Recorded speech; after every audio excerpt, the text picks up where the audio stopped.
الحمد للہ کفا والصلاة والسلام علی نبیہ الحبیب المصطفى اما بعد فقد قال النبی صلی اللہ تعالی علیہ وسلم خیرکم من تعلم القرآن وعلمہ او کما قال علیہ الصلاة والسلام۔ حضرات علماء کرام، میرے محترم بزرگوں، دوستوں، عزیز بچوں، میری اسلامی خواتین ماں بہنوں، ہم سب کے لیے بڑی سعادت کی بات، بڑی خوشی کی بات ہے کہ اپنا یہ ادارہ دارالعلوم تدریس القرآن، جس کے زیر سایہ یہ عظیم شان اجلاس منعقد ہوا ہے، جہاں سے ماشاءاللہ یہ 30 بچے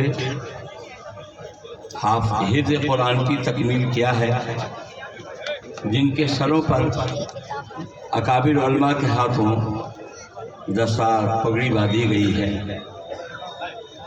دوستو، پھل سے درخت کو پہچانا جاتا ہے، پھل عمدہ ہوتا ہے تو درخت کی قدر ہوتی ہے اور اس سے محبت ہوتی ہے، اس کی دیکھ ریکھ آدمی کرتا۔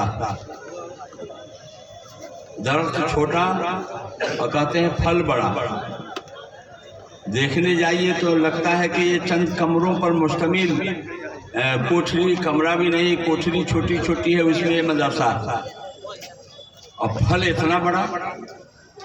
کوئی بڑا ادارہ ہوتا ہے جہاں 30-32 حافظ ہوتے ہیں، اور دیکھنے میں یہ چھوٹا سا، اور الحمدللہ ہمارے قاری عبدالقادر صاحب کی محنت، ان کے اساتذہ کی محنت رنگ لائی ہے کہ چھوٹے سے ادارے سے اتنے علمی فیض کی شکل ہمارے اور آپ کے سامنے آئی ہے۔ اپنے بزرگوں سے ہم سب نے قرآن کریم کے متعلق ابھی بات سنی۔ حضرت مولانا مفتی غیور احمد صاحب دامت برکاتہم کے زبانی بڑی قیمتی باتیں آپ کے سامنے آئی ہیں۔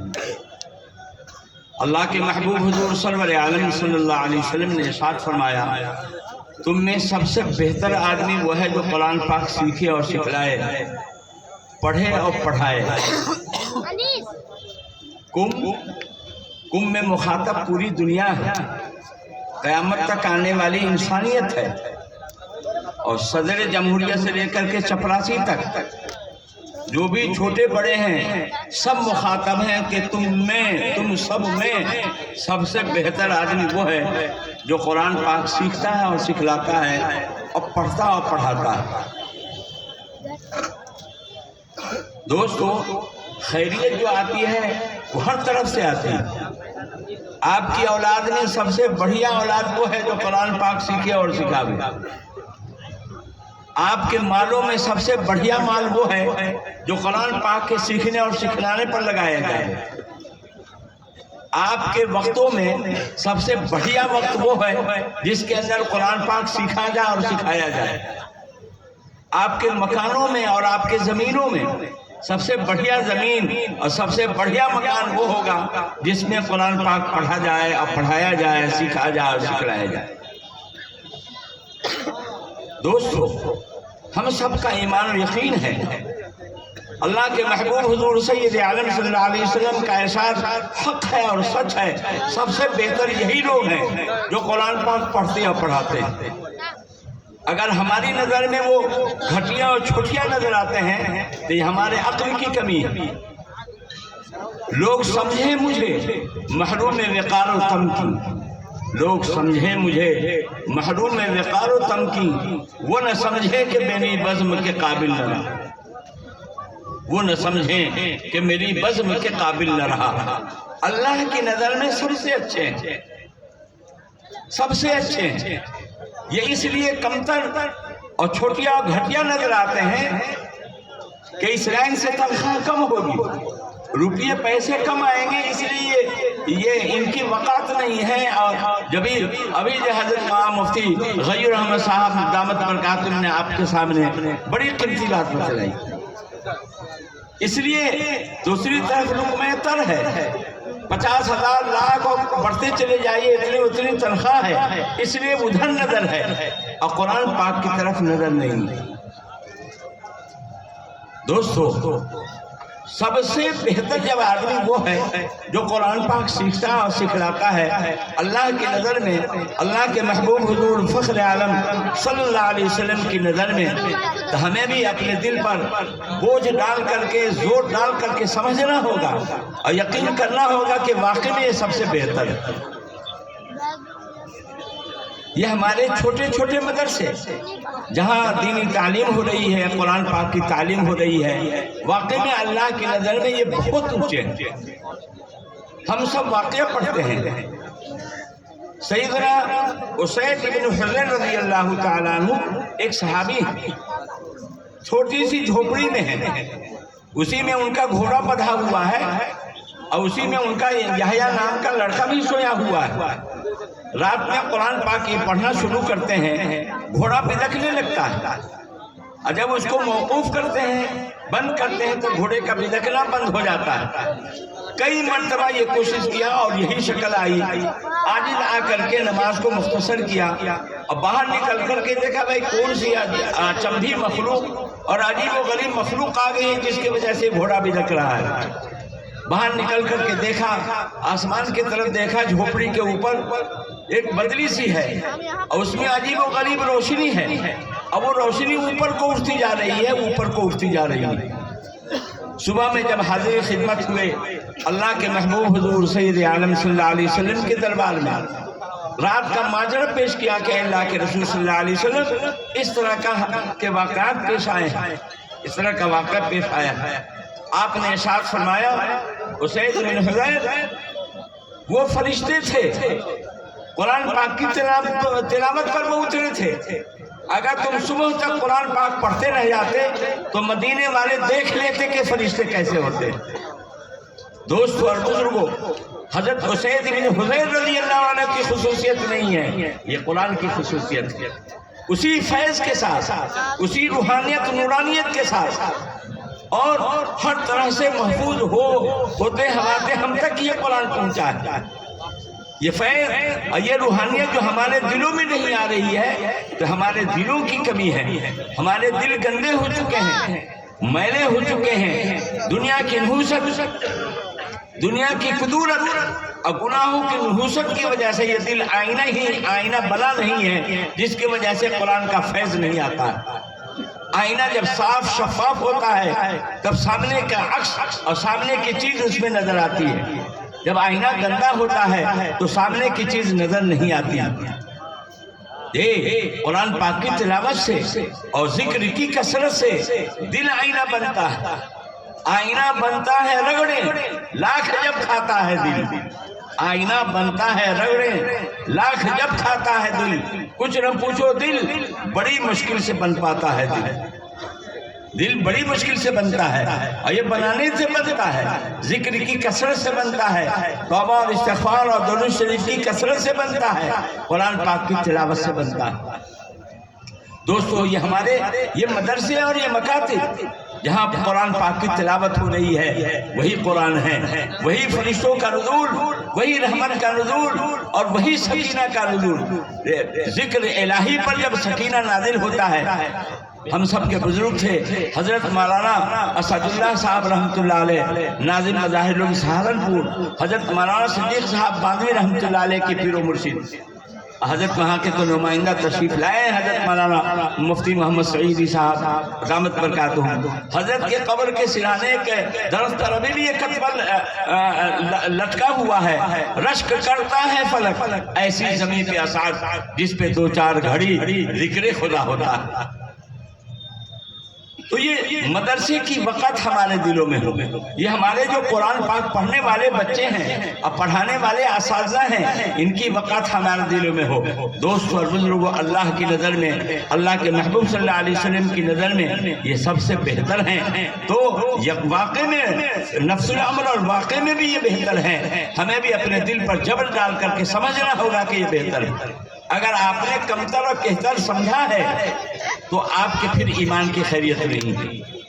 آپ کے ایمان کا خیر نہیں ہے. جس کو اللہ فرمائے اچھا اور اللہ کے محبوب صلی اللہ علیہ وسلم فرمائے اچھا اور آپ اس کو سمجھے کمتر اور کہتر، تو ہمارا اور آپ کا ایمان کہاں رہا؟ دوستو یہ حفظ قرآن اتنی بڑی دولت ہے. میں تو کہا کرتا ہوں کہ اگر یہ سنے آدمی، کوئی اچھی مٹھائی بغل میں کھا رہا ہو تو آدمی کے منہ میں پانی آ جاتا ہے. نہیں، اچار کوئی بغل میں کھا رہا ہو تو منہ میں پانی آ جاتا ہے. حفظ قرآن کی فضیلت اور بشارت کو سن کر کے ہر مومن کے دل میں، ماں بہنوں کے دلوں میں، ہر ایک کے دل میں یہ جذبہ پیدا ہونا چاہیے، ابھرنا چاہیے کہ نہیں ہم بچے کو حافظ بنائیں گے. بچے نہیں ہیں تو پوتوں کو بنائیں گے، نواسے کو بنائیں گے، بھتیجوں کو بنائیں گے، اور نہیں ہے تو ہم اپنے پیسے سے کسی طالب علم کو حافظ بنا لیں گے. الحمدللہ ابھی اس طرح کا مزاج چل پڑا ہے. بہت سارے احباب یہ مدرسے والے ہیں، جانتے ہیں، ہم لوگ بھی جان رہے ہیں کہ کئی احباب ایسے جو کہتے ہیں کہ مولانا ہم تو حافظ ہوئے نہیں، ہمارے بچوں میں بھی کوئی اس عمر کا نہیں ہے جس کو ہم حافظ بناویں. ایک حافظ کے اوپر کتنا خرچ ہوگا؟ کئی سال میں حافظ بن جائے گا اور سالانہ اس کا کیا ہوگا؟ وہ بہت سارے احباب دے رہے ہیں. یہ اللہ کا فضل ہے، یہ قرآن کی قدردانی. تو دوستو یہ قرآن اور اس کا یہ حفظ یہ اتنی بڑی دولت ہے جس کے، لیکن یہ جو حافظ ہمارے بچے ہیں یہ یاد رکھیں، حفظ کر لینا کمال نہیں ہے، ان کو باقی رکھنا کمال ہے. اللہ فرماتا ہے من جاء بالحسنۃ فلہ عشر امثالھا، جو ایک نیکی لے کر کے آئے گا اس کے لیے 10 گنا ثواب. اور لے کر کے میدان حشر میں نہ پہنچے تب نہیں ملے. ایسے ہی حفظ قرآن پر یہ بشارت ہے. یہ حفظ قرآن کے ساتھ یہ ہمارے حافظ لوگ میدان حشر میں پہنچیں گے تب نہ کہا جائے گا پڑھتے جاؤ چڑھتے جاؤ، پڑھتے جاؤ چڑھتے جاؤ. ہم میاں صاحب کو یاد ہی نہیں ہے تب کیا پڑھیں گے اور کیا چڑھیں گے صاحب. تو اس لیے یہ ہمارے جو بچے حافظ ہوئے ہیں حفظ قرآن کی دولت کو بچائے رکھیں، اس کی تلاوت کریں گے اور پڑھتے رہیں گے. یہ حفظ قرآن برقرار رہے گا. چھوڑ دیں گے تو بہت جلد یہ سینوں سے نکل جاتا ہے.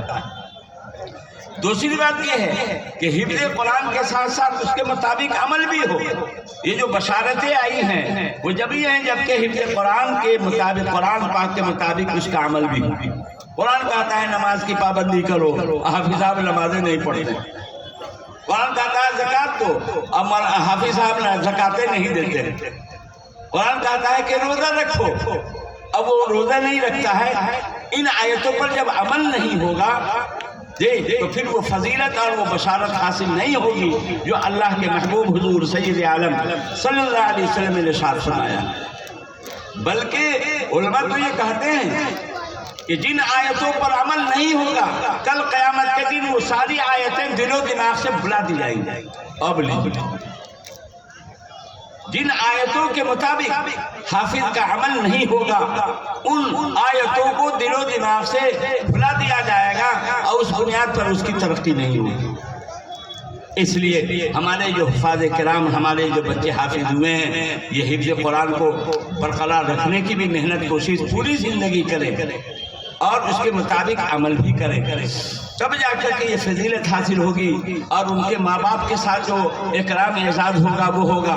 خاندان کے 10 آدمی کی جو سفارش کر کے بخشوانے کی صورت ہوگی وہ جب ہوگی جبکہ اس کے مطابق خود ان کا عمل ہوگا. دوستو مدارس یہ ہمارے اسلامی چھاونیاں ہیں جو قرآن حدیث کی یہاں سے حفاظت اور اشاعت کا کام ہو رہا ہے. اس سے ہمیں مربوط رہنا اور اس سے جڑے رہنا. آج تو یہ زکوٰۃ فطرے کی رقم سے اتنے بڑے بڑے ادارے چل رہے ہیں. ہم سب کے مخدوم گزرے ہیں حضرت مولانا قاری سید صدیق احمد صاحب بانوی رحمۃ اللہ علیہ ایک دفعہ فرما رہے تھے زکوٰۃ تو میل ہے، مال کا میل ہے. جب محل کشیل سے اتنی بڑی قیمتی چیز تیار ہو رہی ہے، اتنے اچھے حافظ اور اتنے اچھے قاری اور اتنے بڑے مفتی اور اتنے بڑے قاضی اور اس طرح کے علماء تیار ہو رہے ہیں، اگر آج امت طے کر لے کہ نہ زکوٰۃ کی رقم سے ہم مدرسے کو نہیں، عطیہ کی رقم سے ہم چلائیں گے، للہ کی رقم سے چلائیں گے، تو اب نہ معلوم کیسے 4 چاند لگ جائیں جائے گا، نور علی نور ہو جائے گا۔ میں اس شہر سے جب اتنا بڑھیا مال تیار ہو رہا ہے، جب فریش مال آئے گا، الہیت والی عطیہ اور اس طرح کی رقمیں ہوں گی تو ان کے بڑے اچھے اثرات پڑیں گے، بڑے اچھے اثرات پڑیں گے۔ لیکن یہ نہ، میرے کہنے کا مقصد یہ نہیں ہے کہ مدرسہ والوں کو زکوٰۃ دینا ہی بند کر دیں، نہیں، آپ کے زکوٰۃ کا سب سے بہترین مصرف جس میں آپ کو دوہرا اجر ملے گی، یہاں تو غربا کو صدقہ کرنے کا ثواب ملے گا ہی، اور قرآن حدیث کی اشاعت کا بھی ثواب ملے گا، قرآن حدیث کی اشاعت کا ثواب ملے گا۔ ایک بات میں کہوں اور ختم کر دوں، بلکہ حضرت مولانا اشرف علی تھانوی نور اللہ مرقدہ لکھتے ہیں للفقراء الذین احصروا فی سبیل اللہ والی آیت کے تحت کہ ہمارے اس زمانے میں اس آیت کے مصداق یہ مدارس کے ہمارے یہ طلبہ ہیں، اللہ کے راستے میں گھرے ہوئے ہیں، نہ کمانے جا رہے ہیں، نہ دکان چلانے جا رہے ہیں، نہ ملازمت کرنے جا رہے ہیں، 24 گھنٹہ اپنے آپ کو انہوں نے باندھ رکھا ہے مدرسے سے، اور ان کے حالات کو دیکھیے تو لگتا ہے کہ یہ لوگ جو ہے نا غریب محتاج ہیں، اور وہ کسی سے چپک کر اور گڑ گڑا کر کے نہیں مانگتے ہیں، اور اللہ پاک آپ لوگوں کے ذریعے سے جو کچھ پہنچا رہا ہے اسی پر گزر بسر کرتے ہیں اور محنت سے پڑھتے ہیں۔ حضرت تھانوی رحمہ لکھتے ہیں کہ اس آیت کے مصداق ہمارے اس زمانے میں مدارس کے طلبہ ہیں، اور یہ مدارس کے جو علماء ہیں یہ بڑے قیمتی، یہ مخلص لوگ ہیں۔ میں تو کہا کرتا ہوں کہ ان کے اخلاص کی دلیل ہے، یہ 6 گھنٹے کی حاضری بناتے ہیں اور 24 گھنٹے کی ڈیوٹی کرتے ہیں، اتنے بڑے اخلاص کی کیا بات ہوگی؟ کوئی بھی مدرسہ ہو، ہمارا مدارس سہارنپور ہو یا دارالعلوم دیوبند ہو یا شاہی مراد آباد ہو یا دارالعلوم ندوۃ العلماء ہو، کوئی بھی ہو، ہم لوگ حاضری بناتے ہیں 6 گھنٹے کی اور ڈیوٹی کرتے ہیں 24 گھنٹہ۔ صاحب مغرب بعد بھی لگے ہوئے ہیں، فجر سے پہلے بھی لگے ہوئے ہیں، فجر کے بعد بھی لگے ہوئے ہیں، کہیں طلبہ کے کھانے کی نگرانی، کہیں ان کے نماز کی نگرانی، اور کہیں ان کے سونے کی نگرانی، اور کہیں ان کے وضع قطع کی نگرانی۔ یہ تعلیم تربیت کر کے 100% تعلیم اور اسی طریقے سے تربیت کر کے اجاگر کر کے ان بچوں کو جو ہے انسان کو انسان بنایا جاتا ہے، انسان سازی کی فیکٹری۔ اس لیے دوستو اس طرح کے مدرسوں کی قدر کریں آپ، یہ اور کمی کوتاہی کہاں نہیں ہوتی۔ ہمارے برادری کے ہی علماء ہیں، ہم لوگ کہا کرتے ہیں کہ ہمارے یہ مدارس کے جو ہمارے یہ علماء ہیں صرف 2 باتوں پر دھیان دے دیں، ایک یہ کہ تعلیم و تربیت کو چوکس کریں، اچھی تعلیم اچھی تربیت دیں، اور اسی کے ساتھ ساتھ قوم کو مطمئن کرنے کے لیے مالیات کا حساب بھی صاف ستھرا رکھیں۔ کہ 5 آدمی کو ہم حساب نہیں دے سکتے ہیں، اللہ کے ہاں کہاں سے حساب دے لیں گے؟